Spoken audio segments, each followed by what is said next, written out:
El Nasri looks Rashadi!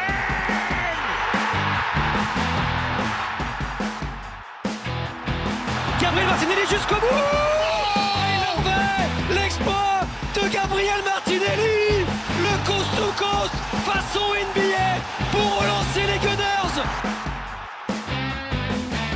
Hello and welcome to this week's episode of the King Gunners podcast with me, Omar Bashir, and Ahmed Banafa Ahmed. Good evening to you. Good evening, Omar. How are you today? I am okay. I'm okay, I guess.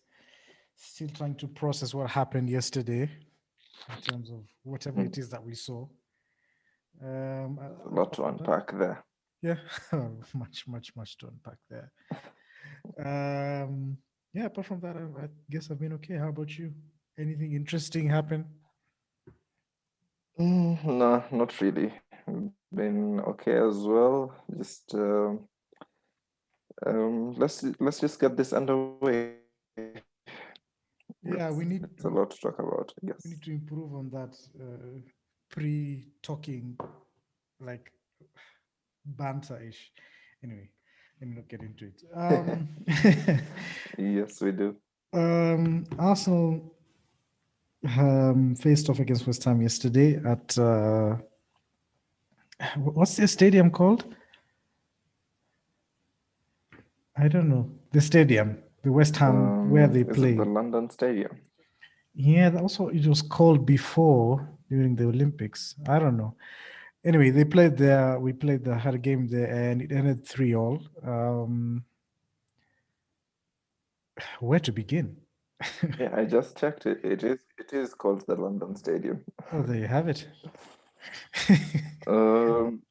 Yes. Where to begin? I guess we just get into the lineup. The decisions the manager made as regards to the lineup.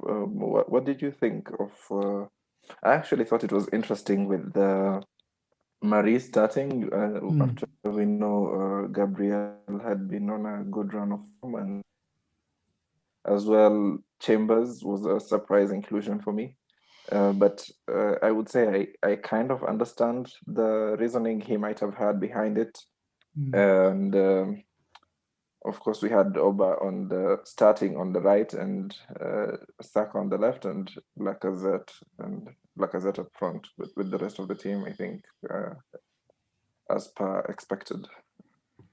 Yeah, I guess my only qualms with the whole lineup, I guess, was that back line. I think, as you said, it made sense why you'd bring in Pablo Mari and Chambers because of the aerial threat that West Ham do have. We know as well how good Rob Holding has been doing in that, in terms of his heading ability, defending the 18-yard box, in terms of aerial defenses. I think he's been quite good at it. And of course, that on the backdrop, of course, I think David Luiz has played so many games so far. I think he started in all of the games. He's finished all of the games. So I felt maybe there's that little bit of you that wants to rotate the team as well. Maybe he wanted a bit of consistency with David Luiz in there. But of course, with hindsight, it looks like a funny decision. But I feel that, I don't know. I don't know about... There is a reluctance from Arteta. Sorry to cut you off. Yeah, you're talking about the consistency in the back line with Luiz, but then he removes Gabriel, who, to be fair, they've been partnering each other quite well. They haven't kept a clean sheet together, but still, like, it's been growing in strength, I believe. So it's a change, and yeah, well, okay. To that, the back line. To that, I would have rather seen Luiz benched because he's the older one, and bring in Holding than bring in Pablo Mari, because I think Gabriel, with his youth, might be able to go after another 2-3 days and play another game, whereas with Luiz, especially on the backdrop of him playing so many games, it might have been, in terms of freshness, I guess might have been a better decision. But we're nitpicking at this point. The lineup, it was interesting, but I think we all felt that we could at least get a result here. Yeah, no doubt, no doubt about that. Actually, it was in the end a strong lineup he put out, and it was defensively oriented with the inclusion of Chambers, because as you've alluded to it before with the aerial prowess of West Ham. So it was understandable, and yeah, as you say, very capable of winning the game on their own. Yeah, and then we get underway, and West Ham start on the. Do we though? Well, the game gets underway, and we start off very meek, I believe, and West Ham were on the front foot from the off. Do you think maybe could have been hangover from the Europa League? Most of the players starting had been playing for quite a number of games, starting a number of games. So yeah, well, I did. We watched the game together, and I did tell you at the time that I did expect a fast. That's before they scored the goal. I did expect a fast start from Everton. They like had the week off, and they had enough time to prepare for this game and recuperate and recharge their batteries and really focus on whatever it is that they were trying to do. And I wasn't really surprised by the first start.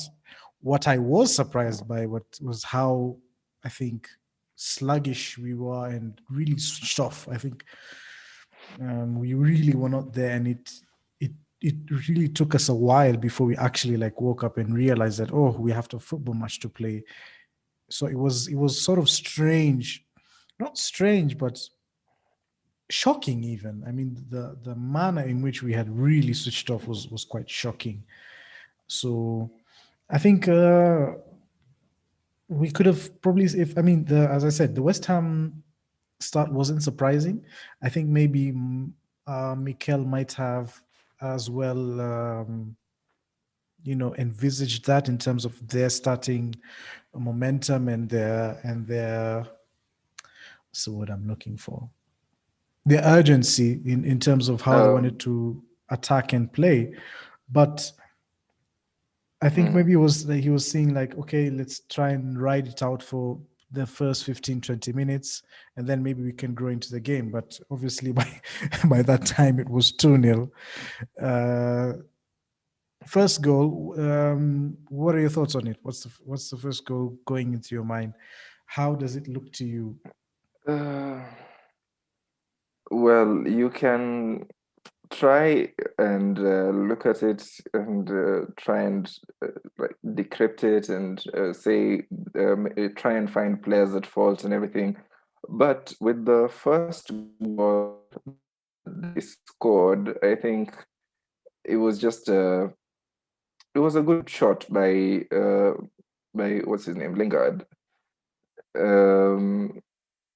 It's one of those where like it's a shot. Sometimes they go in, sometimes they don't, and more often than not, they don't go in. He caught it well. It was on his day, and I expected a Lingard goal. I just didn't expect that it would be that kind of goal. But I don't think the first goal deserves a lot of analysis. They were piling on pressure on us. We were sloppy. We were poor. Very leggy. Second to all the loose balls, and it was a cross. I don't know who put in the cross, and then it comes onto Lingard's foot. A good bit of control, and he smashes it in. So yeah, I'm just looking at it now. It's a good goal. I think you said as well. I think there's nothing much we can do about it. I think it's just one of those goals, you know. They happen. What warrants analysis is the second goal, which comes very soon after. How many minutes? Just a minute and a few seconds, I guess. Yeah, so there you go. And we were, I think, I don't know if it took us off guard, the first goal or anything, but we were just generally very sloppy at that point. And the second goal comes after a foul by Partey on someone. I don't know. And I actually don't think it was a foul, but yeah, it was given, and they took a quick free kick. Lingard passes it into Bowen, who actually takes the shot, right? Yeah. And beats Leno at his near post. So yeah, that one now is the one that warrants analysis, because if you look at how they scored, um, more than half the players who were around the ball were facing away from the ball. All of They them. were all All on of the them.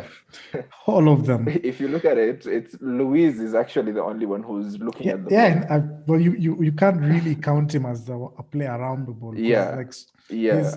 he's looking at the ball, of course, yes, but like Hmm, at his where he's positioned, there's nothing really hmm. much he could do.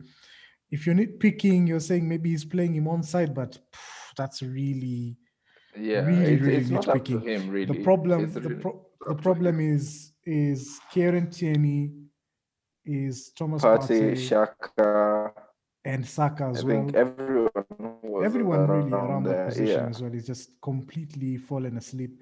They're alive to the Even ball. Leno himself was walking away. Mm.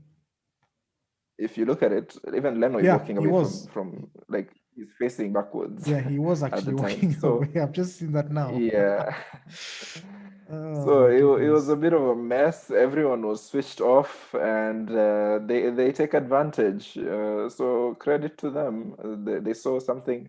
I thought it would have been called back because the ref had already taken his spray out. He was talking to the players, Mm. but the rules of the game dictate that the ball was stationary, and they were warranted to take the quick free kick. So um, that's just on us, on our players being switched off. Yeah, I think And it's more on us. I mean, it would be okay. also Leno being beaten at the near post, that was, I don't know. I don't want to like nitpick on these things too much, but yeah, Leno also shouldn't have been beaten at that near post had he Yeah. been alert. Yeah. Yeah, well, the people saying it takes a slight deflection. It might change the Mm, course, just to play devil's advocate. But I think I agree with you. He mm, really shouldn't be beaten on the near post. It's not a really powerful shot, so I think mm. goes on the backdrop of, I think there's been a couple of indifferent performances from him in the last couple of weeks. So I think something to look at it from his point of view. Mm. But it was quite poor. I mean, I think it's more of Arsenal switching off than West Ham, being alert. I think it's more of that switching off. Yes. Yes, completely. Yeah, as I said, up to that point, there was nothing we were doing. We had no continuous string of passes being put together from us. Anytime we get the ball, we hoof it upfield. West Ham get the ball back, and then they come at us again. So it was just putting pressure on ourselves. I think you mentioned that maybe Arteta could have done something, but I don't think it's really up to him. Once they're on the field, the players, they also have a responsibility towards the game plan and towards the manager, Mm. and basically how we wanted to play. So if you look at it from there off, whatever West Ham did, um, it was just they were putting in crosses, and whenever we get a touch of the ball, we just try and hoof it upfield, whether it's Luis, whether it's Marie, whether it's Tierney, whether it's Shaka. So I think if you remember, by the 7th minute, I was starting to get frustrated. Like, why are we not getting a touch of the ball? Why are we not stringing one or two passes together? This needs to calm down now. And it kept on going, and up to the point where we conceded the first goal, the second goal, and now I think we tried to start after conceding the second goal, but still, it was a bit more of the same. We were still not able to string passes together. They were still on us. All the second balls, they were still winning. And then they end up scoring the third goal. Yeah, just having a watch at it right now. It comes from, surprisingly, we're playing it out from the back. I actually think it's a very good ball by Leno. I think it's a very good ball. I think, Aubameyang should have done better, I think. yeah, we've been criticizing Leno, or there have been criticisms of Leno that he doesn't have that mid-range pass where it's not actually a short pass, but it's not really hoofing it down the pitch. And I think he executes this quite well. Jenny, I think, I don't know. That's a poor touch from Jenny. He loses the ball. I think he Yeah. he directs it. I mean, he takes it first time. I know he's trying to do there, trying to get the ball in, but I mean, at that point in time, you need to be really accurate, and it's a poor touch. But then again, we switch off a little bit. Aubameyang switched off. Of course, Kufal has acres of space. Oof, I mean, he can build a house. That's shocking.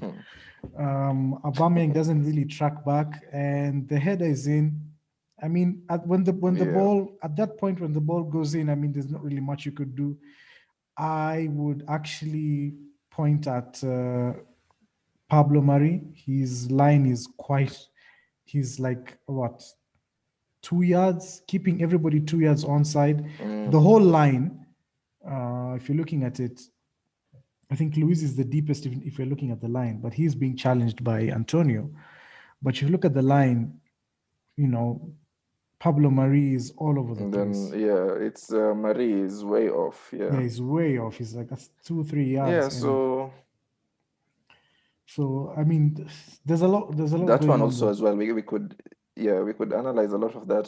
As you said, the Leno pass to Tierney, that was a decent pass. Tierney should have done better with that ball. It was a bit lazy. It was a lazy layoff into Aubameyang. And Aubameyang does not do enough. I think there he lets them play, and then they have a good ball into who's the number 20? Bowen. Who tries and crosses. Tierney gets a good block. Again, there's no one tracking the runner. So they get a decent cross, to be fair. Antonio wins, and as you said, Marie is playing everyone on side. He's not with the line. So that's there's a couple of mistakes there, individual errors, and again, I don't think that would be the manager's fault. Because once these players are on the pitch, they know what they need to do.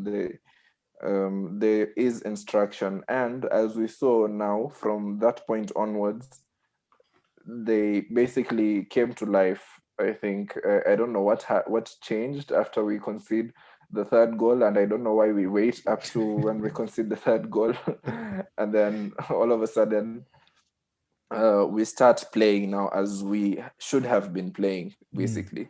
And they so now we get off on the front foot now. I think we just took the ball into our possession. Odegaard getting more of the ball. We pushed higher in the pitch in terms of where we were having possession of the ball. West Ham themselves, I think 3-0 up, said, okay, I think we can cede a bit of possession and territory to Arsenal. At this point, they were confident that they could at least, I mean, they were winning the game 3-0. So at this point, they're thinking, okay, let's just see the game. It was around 25, 30 minutes in the half. Okay, let's just sit it out. Let's defend. Let's not do anything risky for the next 15 or so minutes. Go into halftime 3-0. We see what happens. But, I think people, are going to slowly start to realize that if you give Arsenal the space and time in and around your 18-yard box, they will cause problems to you. And I think this game in particular, I mean, the amount of pressure that we had, of course, that's in the second half. but it started in the first half, where we were really the last 10 minutes. Yeah, we were really on first top half. of them, and the ball comes from the goal. Sorry, comes from a similar situation. Callum Chambers. Yeah, we're in deep position. I think final It's third. Odegaard, I Odegaard believe, starts. who plays. Yeah, Yeah, Odegaard plays him in. Fantastic ball in by Callum by Chambers. Callum Chambers. It's really fizzed into him. Lacazette gets a decent touch, strikes the Very ball good really well. control. It's going off, so it's probably given as a West Ham own goal, but I think it was a really good strike and a good cross as well from Chambers. 3-1 at the point. You're thinking, okay, fine, let's see how this goes. Yeah, and the second half starts. I thought the first 10 minutes was crazy. Like Actually, we were just before the second half, we actually had quite a number of chances actually before the break. Saka had a couple of chances, if you remember, where he should have scored at least one. There was an effort, I think, that got a good block from Lacazette. Lacazette had a good shot that was blocked by one of the defenders. So yeah, going into the break 3-1, I think maybe they got lucky because once they started dropping off and once we were on the ascendancy, I do believe maybe we should have gone into the half 3-2. There are some really good chances we didn't take advantage of. Yeah, you just mentioned the Saka chance. That was a good chance. That's one he thing. had two he has, chances. I remember I don't know. I have the shortened version of so they didn't have either of them. But I do remember the one he's played in by a great flick by Lacazette. And he takes the shot from like 20 yards out. I mean, yes, that takes was another it. one. I mean, okay, there's no problem taking from there, but if you're taking from there, you have to score. And he didn't. It was quite tame in the end. Something probably that he needs to work on, and to be fair, has been working on. He has been scoring more goals since the turn of the year, but I think at that point in time, he obviously needs to improve. Back to the second half. I think first 10 minutes, we put them under like huge amounts of pressure. I don't think they had a touch in our half. I think for the first 10 minutes it was crazy. I said, like, where was this? I think 5 minutes, 5 minutes, 10 minutes in, I think it was on Sky, right? They showed a map of the possession that was had, and basically the whole game was being played in their half, and only 2% was in our half, and that 2%, I believe, was when the ball falls back to maybe Luis, who passes it into Leno and who brings it back forward. So yeah, it was crazy, and I'm with you on that. Like, where was this throughout? And now on this again, you can question the players' motivation, the players' attitude, because these are the same players who started the first half. There were no changes. There was no basically nothing that had changed. And if you look at the last 10 minutes of the first half, where we were now on the ascendancy, and the beginning of the second half, where we were basically totally dominant, you wonder, why don't you start games this way, and why don't you take advantage of your dominance? And because you have the capability, and if you look at it that way, you shift basically all the blame from the manager. If you had any queries about any players who were starting that shouldn't have been starting, maybe, or being played in the wrong position, that period of play puts that argument to bed, because it's basically all on the players who were capable, who were just not taking that initiative. That I don't know what was missing. As stumped as you are, I have no idea what was happening. Yeah, that was just our doorbell, so I need to probably get that. But just to continue the conversation, I think we were really good. When do we score the second goal? What's the minute? Maybe you can take the Why listeners don't through you? that Yeah, why don't as you get? I do that. Exactly. Let me just have a look at that.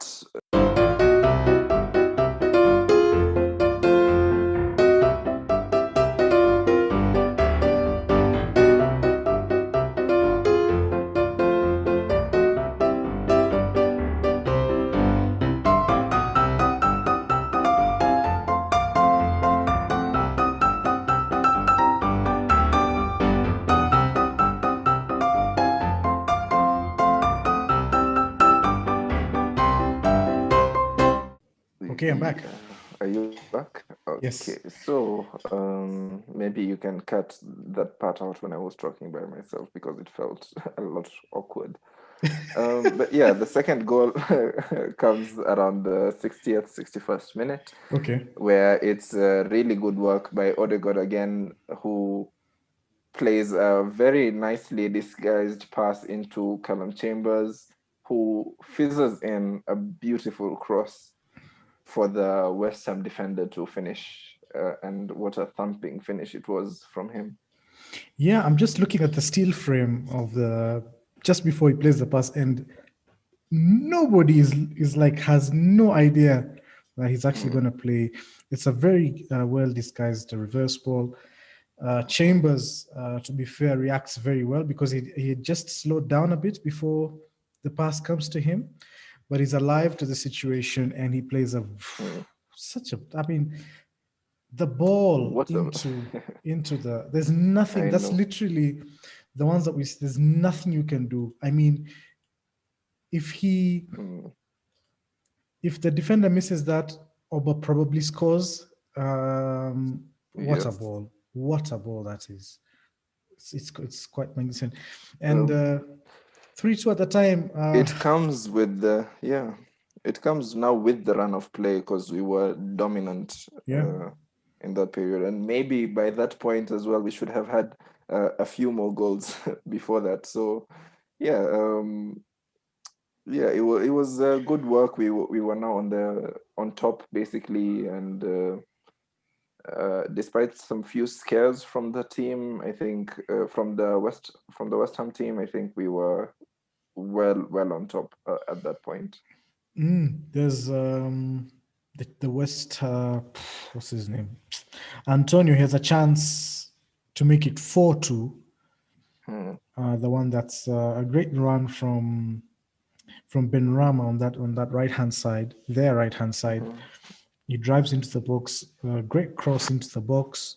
A diagonal into the box, and I mean Antonio hits the post. I mean, how does he miss that? I don't know.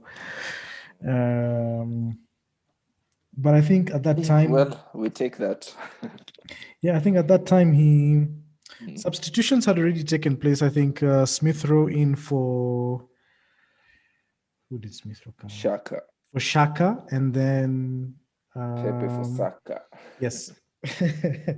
I felt that move. I think if you look at that situation, the Antonio chance, and I also pointed out when during the game, I think it's more to do. People will look at Pablo Mari and say that he was sort of dragged out. But I think Emil Smith's Rowe positioning, especially as he's come on as a midfielder, a deep lying midfielder, his positioning is quite sort of aligned towards a player who is in an offensive position or playing an offensive position, where at that moment in time he needs to be switched on in terms of his defensive awareness and taken a more central position. And I think that probably couldn't have escalated to where it had been. There's also the Declan Rice run. I mean, it was. You said it was very scary. So I think a lot of people were It like, really was. This guy passes, goes past Pepe, he goes past Pate, he goes past, I think, Marie, and everybody, I think. yeah, past everybody, and then he ends up with a fierce shot, Yeah. which Leno does well to get his body behind. Yeah, it was very it was a strange one, really. And at this point, I would say it was against the run of play. You mentioned Smith Rowe and his positioning, and I've been looking at the game. I was during the game. I agreed with you that I actually pointed it out that Smith Rowe's positioning.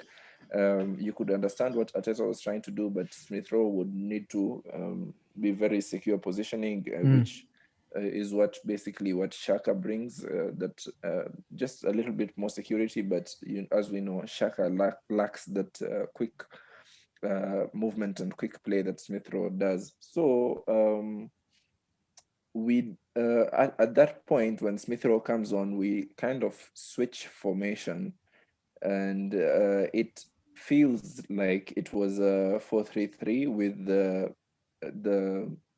single pivot of Partey and Smith Rowe and Odegaard in front of him. And I actually think that this is what Arteta is looking to bring to us, because it's in the mold of maybe a Man City kind of side, with Smith Rowe maybe taking up the Gundogan position, or Odegaard taking the De Bruyne position in front of maybe what's his name, this guy Rodri. So Partey, basically, I think maybe. Because Arteta, when he came in, he mentioned that he would like to play a 4-3-3, and it feels like maybe that is what he is aiming towards. Of course, Smith Rowe would need a lot more coaching to get that position down, but Odegaard is already there and is performing well. And Partey, I think we know he can do that job. What's interesting to me is if you remember the Wenger days, whenever central midfielder was breaking out, he would push them to the wing to sort of He actually instill did in that them with Smith Rowe. Yes, he did that with Smith Rowe. Cazola used to play on the wing. Ramsey used to play on the wing. Wilshere also played on the wing. Rosicky played like most during the period I used to watch Arsenal games. These players, most central midfielders, actually had a period of play where they played on the wing. And so this Smith Rowe playing on the wing, I guess, is somewhat reminiscent of that, and it's reminded me of what Wenger used to do when he would want to instill in these players the thing of tracking back, positioning, and everything. Because we know the wing is a very tiring position to play. Yeah, as well. I think it's also a safe Up and position down. to play. In that, Yeah. in the So. center of the park, you don't have you have so many responsibilities, but on the width, you just have a section of where you're defending. Yeah, but it instills this athleticism and the responsibility of tracking back and everything. So maybe I do see that in the future with Smith Rowe and Odegaard. Maybe so Odegaard is only here for this half season, but yeah, maybe this is a glimpse of what Arteta wants to do. And to be fair, aside from those two chances that we conceded, there was a lot of attacking football even after that change had been made, and I think we were totally dominant. Whether it was countering after their periods of where they maybe threatened a little bit, we were still the totally dominant side. Yeah, I felt so. I felt so as well. And how are you feeling at this point? 15 minutes to go. Were you thinking 4-3? Were you thinking 4-2? Were you thinking 3-3? I mean, what were you I thinking about? was I was thinking 4-3, but as well, I think I mentioned this to you when we were talking after the game, that we've had a problem scoring goals, and while we were creating chances, I thought maybe at that point, despite my hope that we would score the fourth goal, like third and fourth goal, because of the number of chances we were creating, I did not see us scoring the fourth goal. So I only saw us scoring up to the third goal, and the game would finish maybe with a 3-3. And that's what eventually happened with again, Odegaard plays this guy's pass into Pepe, who does well with the cross and an emphatic header from Lacazette.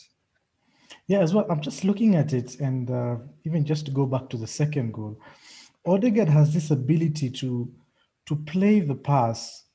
You know, it's the pass that he wants to play, but he will take an extra second, not to delay, but to put off the defender. I don't know. It's Yeah. I don't know. I've just noticed it right now, and I'm looking at this, and he did this almost the same thing with Chambers, the pass to Chambers for the second goal, but that one was done with more disguise. But with this one, you can see what he's trying to do. He takes almost the last possible minute for him to play the ball, for him to do that, and it's a great ball, a fantastic cross from Pepe, considering that's his weaker foot, and we know he only uses that foot to stand. And I think with Chambers crosses, they've been. I think it was the first time, like he gets the ball from Odegaard and he plays the ball first time. He doesn't take an extra touch or anything. So that was really impressive from him. And with Pepe as well, I think the goal he scored, I mean the cross he put in, he just takes it first time, and so that's also a really good sign that these players are willing to take that risk. You know, I'm so used to seeing us take an additional touch, which is usually so unnecessary, yeah, and it usually tends to slow us down a lot. So these are good signs. yeah, I'm just looking at it as well. Lacazette gets a bit of space. Probably the defenders fall asleep, but it's a good ball. I think the thing about it is that it's played first time, so it sort of catches it. It gives the attackers the benefit, and it's a really great header. Also, I've just noticed that Martinelli was right behind Lacazette in case he missed it, and it was 3-3 at the time. So 8 minutes to go. You're thinking, okay, we just need one more. Yes, and to like we kept on creating the chances. Pepe had, I think, two efforts where he should have done better. I believe maybe the first one he was blocked by the defender, so the ball's pace went a bit off. The second one, the second chance he had, he's put in by, I think, was it Odegaard again who puts him in? I'm not quite sure. You know, I'm recalling all this off the top of my head. And so, yeah, but he gets this opportunity where he's put through on goal and he has a very tame effort, and it really frustrated me. So the Pepe one. I think, yes, I think he should have done better with his second chance. Yeah. I don't know. I think with Pepe, every game you're going to get a wonderful thing and not too wonderful thing. I think those two, the cross for Lacazette's goal and then that finish probably just sums it up. But 3-3 at the end. Yeah. Deserved, would you say? Well, given that we came back from 3-0 down, I would say it was a fair point, but we could have, they could have scored more goals, we could have scored more goals. So I don't know, 3-3 seems fair. Sorry. Yeah, it does. I mean, we were atrocious first 20 minutes, and First 30 minutes. The first. I mean, it's all well and good being so bad, but to take advantage of that, I think also deserves credit, and West Ham did that. So I'd then say I think from then on we were the better team by a country mile, and I mean we thoroughly deserved our comeback. And it's weird because I mean West Ham they've lost a 3-0 lead, but it's weird to say that they actually deserve. But that's just because of how bad we were in the first half hour of the game. Yes, and I think this is this game. I think was it someone in the commentary box who said it, or the pundits. I'm not quite sure if I remember clearly, but one of them said that this game is basically a summary of the Arsenal season so far, and actually thinking about it, I agree with that, because if you look at that first half, it was atrocious, and that's basically how our first half of the season went. And we've been better in the second half, just as we were better in the second half in this game, but maybe um, just lacking a bit more ruthless edge in the final third, because we could have scored even 7 goals in that period when we were dominant, but we ended up with 3 goals, 2 of which were okay. Maybe the first one was should have been a Lacazette one, but could have been, and one was an own goal. So we got a little help, to be fair, and um, yeah, I think there's still a way to go, but there still are good signs. I know it's weird given that we're still ninth, we're still uh, finding it hard to beat these teams who are ahead of us, but the signs are good, and it shows the improvement. I'm just hoping we figure this stuff out, where we start poorly, where we have individual errors, and yeah, the signs are good, but we still have some ways to go. Yeah, some way to go, but definitely in the right direction. So as you said, leaves us in ninth. We are how many points off the top four? I don't know, 9, is it? I'm not sure. I think it's 8 or 9. Yeah, around that point. Um, So we need to.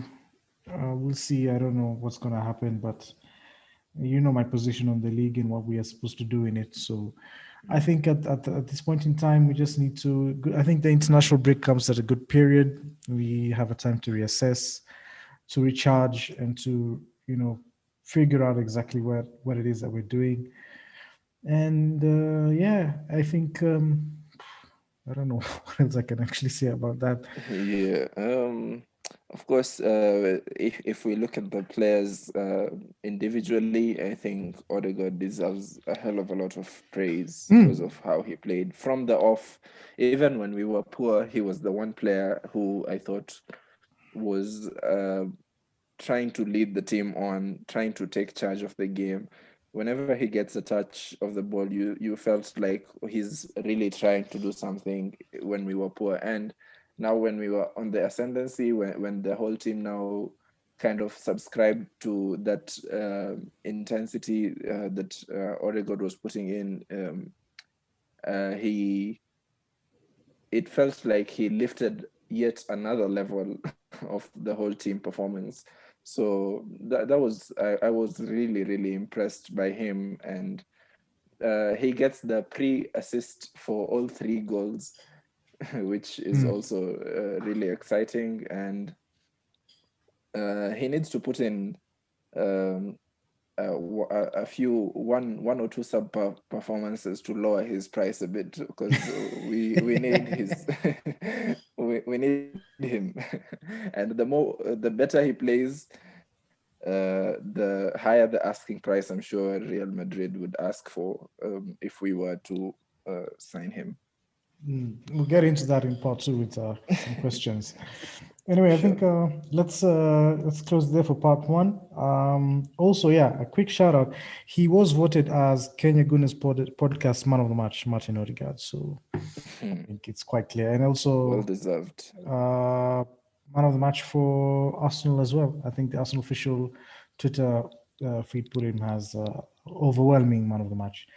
So I think let's end it Well there. deserved. We Yes. shall be back with part 2 and questions right after this. Yeah, when you are.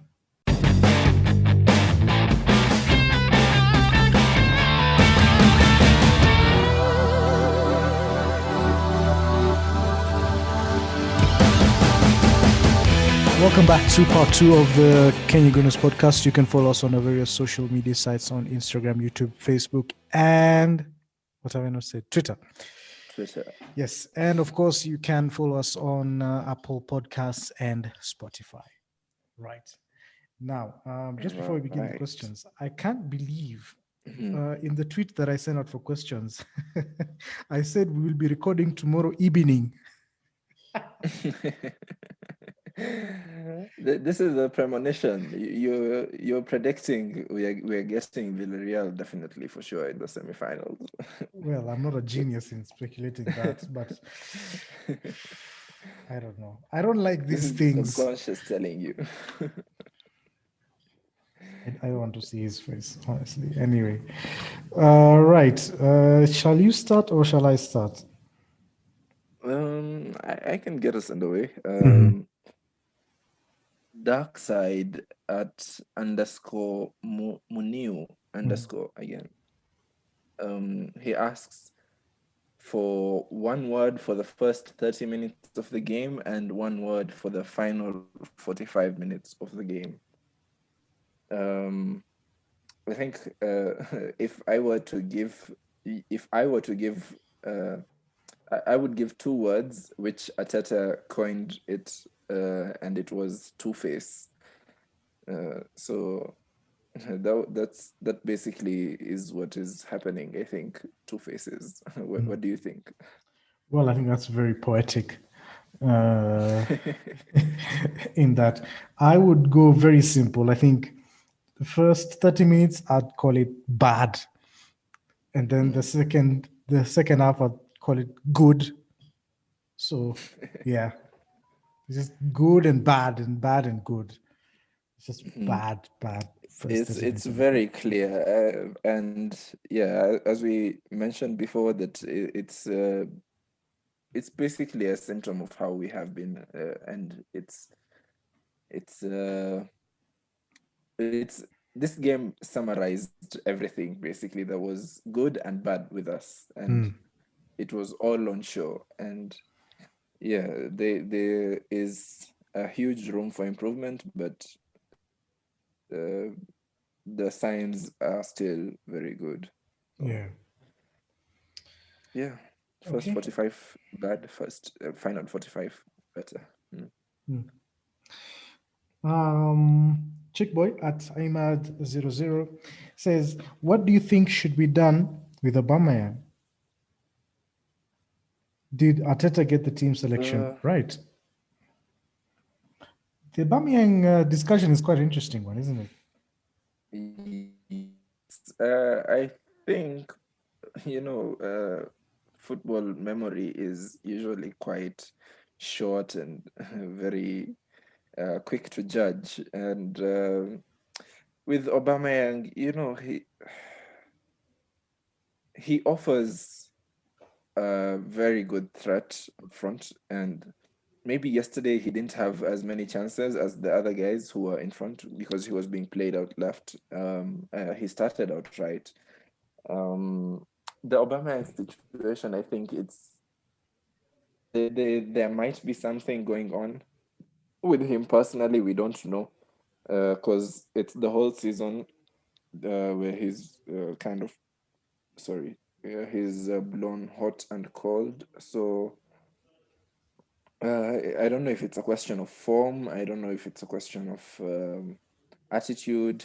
Maybe he feels relaxed. He got his new contract at the start of the season.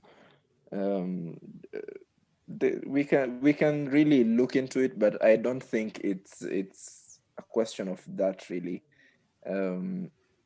Maybe I don't really know how to describe what has been happening with him aside from maybe it's the form, because if you look at the game against Olympiacos that we lost, Aubameyang did have chances. I think he had like 3 or 4 chances where he could have done something which he didn't. So he's still working. He's still getting into positions. He didn't have as many chances in this game. The one chance where he was in position, it was an on goal scored by the West Ham defender. He still is working. He still is getting into the positions that he is good at. It's just the finishing touch maybe is doing him wrong. Maybe it's something he needs to work on in training. Maybe again, it's this personal thing that has been affecting him. As we know, he had some personal issues. Maybe it's been going on for some time behind the scenes. We can never know what the player is thinking, and the players mental constitution when they're going into the games. But I don't think Arteta was wrong to start him, because he is our okay, he's not our top scorer anymore, but he is a very significant goal threat for the opposition to deal with. So there's never a day where I will justify maybe trying to leave Aubameyang out for reasons other than his footballing ability and his attitude. I think he still has been playing. You could see from the what is it, the celebration that he had with the Lacazette when Lacazette scored, that it was very emotive. He showed so much joy with that. So yeah, that's all good. Yeah, I think so as well. I think the question now comes in terms of what are you going to do in terms of, you talked about the two things, his footballing ability and his form. And I think at this moment in time, his form hasn't been as good as it used to be, certainly not as good as it was last season. Does that then warrant the discussion on whether, not, I don't say drop, but give other players the opportunity and the chances to play football there? Of course, there've been clamors for Martinelli. I mean, there's been clamoring for Pepe as well, who's been really, really good over the last couple of months.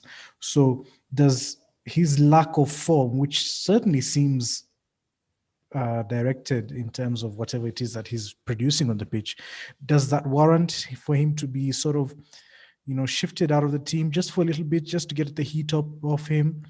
Or would you persist with him because he is, of course, our captain and, more importantly, our biggest goal threat and the top scorer as well, I think? Not anymore. I think Lacazette surpassed him yesterday. Really? In the league, I think Lacazette is our top scorer now. Mm-hmm. Yeah, so I would persist with him, not just because he is our captain, but because of the kind of player that he is and the goal threat he offers. He is a really good player. He can be world class on his day. It's just that we're not getting that day recently, and I think maybe people are quick to call for his maybe maybe Arteta to drop him or something like that. But he has missed a few games already, and when he came back with a bit more verve. I think he's getting into positions. We're creating chances for him. I think it's only a matter of time, given the way we are playing right now, when we are playing this attacking kind of football and not just sitting back. I think the time will come for him, because if you remember, this guy carried us basically last season, and we would have been in a much worse position had it not been for Aubameyang and his goals. So I think he just needs time. Maybe he needs some support from his team and from the manager to get back into what we know he can do.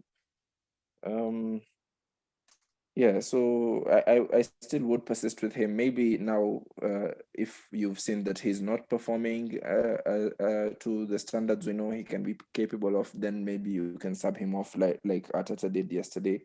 And to be fair, I think Arteta yesterday got the substitutions quite spot on. Yeah, he's been doing that last couple of games. I think it's good to point out. Substitutions he's have made learned. sense. Yes. So at least he's learning from it.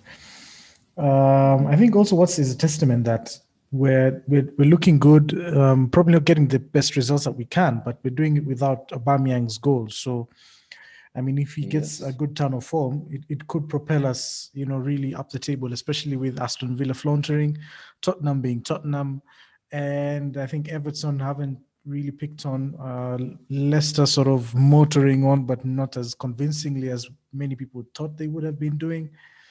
So, I mean, there's an opportunity, there's a gap to climb up the table at this moment in time. And if Aubameyang can use this period of international break, I mean, I've just heard he's going to only play one game because of the travel restrictions instead of two games. So maybe he gets an extra couple of days off or some extra time on the training pitch at Colney. Who knows? Maybe he'll rediscover something and get us firing again. Certainly, if he's on top form, he gets a chance, he scores. So it will help with whatever it is that we're trying to do, whether it is in the Europa League or in the Premier League. But yeah, I think good thing pointing out. I'd like to shift the focus to the Europa League. We have been drawn against Slavia Prague in the Champions League, in the Europa League quarterfinal. We really miss it, guys. We really miss the Champions League. Yeah, we really. Yeah. Yes, Europa League quarterfinal, Slavia Prague. We could face Villarreal, or who Villarreal facing? Dinamo Zagreb. So that's, I mean, then on the other side, we've got AS Roma versus Ajax and Manchester United versus Granada. So your overall take on the draw and specifically our road to the final, potential road to the final. Well, I think all things considered, let me just start by saying all these teams are teams we can beat. And the only thing standing in the way of us not getting to the final and winning it, I think, is our own selves. Because we just saw an example of what could happen, taking an average side and making them world class, which gives us a mountain to climb. Yeah, and we really do tend to make it hard on ourselves. So that's actually the biggest worry for me. But looking at the teams, even the team we're facing with Slavia Prague, and we really should not have any problems. I think maybe our road to the final seems quite clear. We should not have any problems.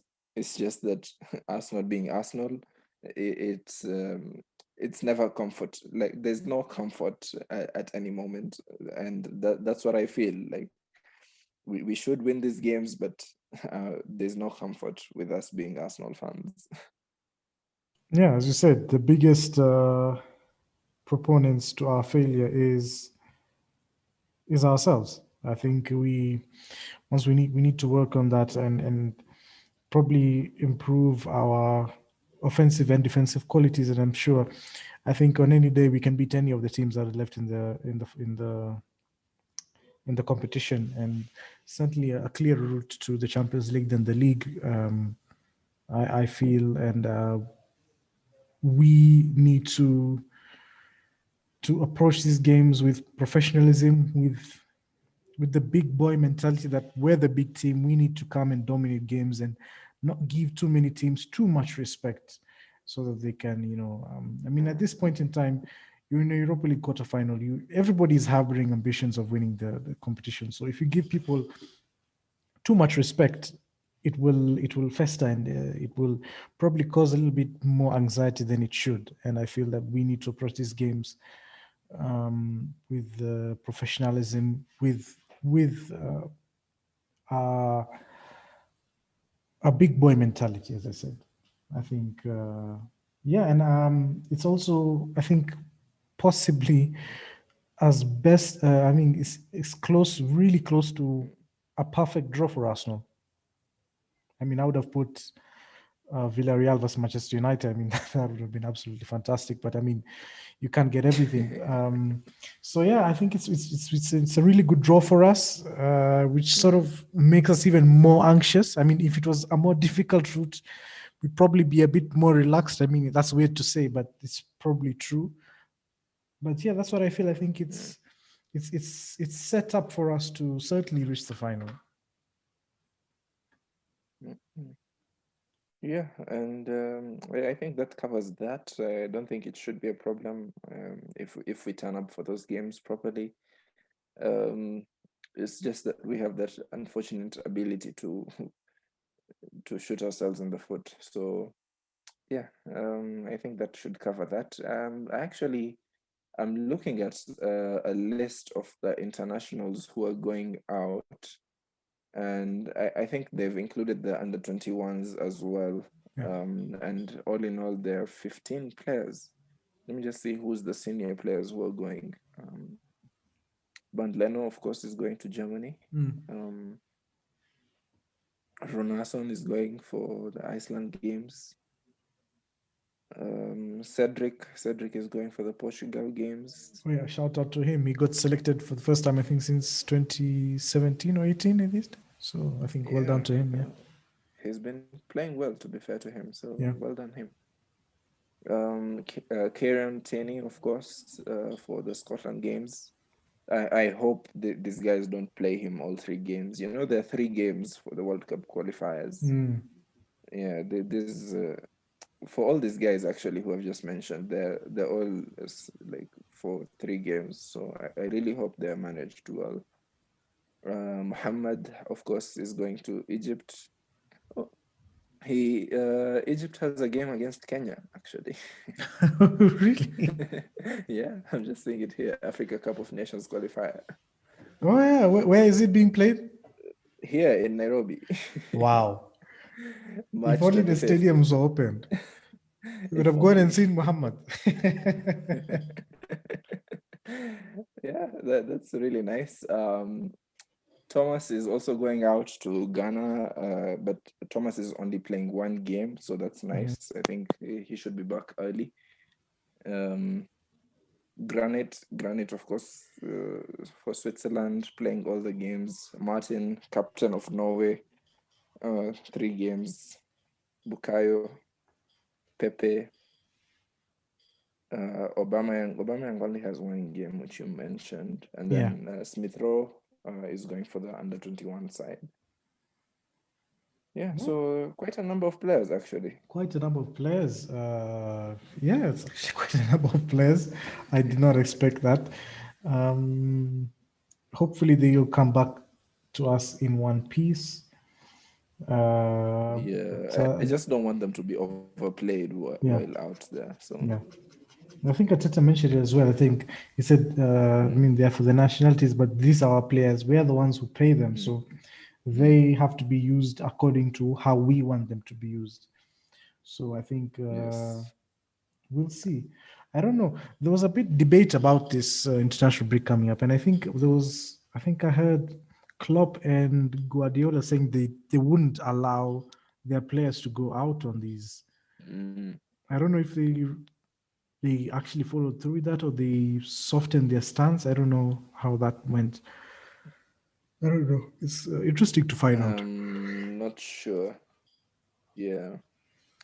I'm not sure about that, but yeah, I do recall Klopp was very vehement with his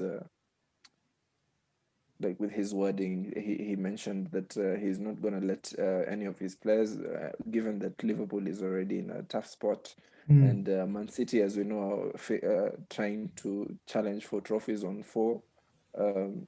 All 4 trophies they're trying to challenge for them, so they have a very big workload.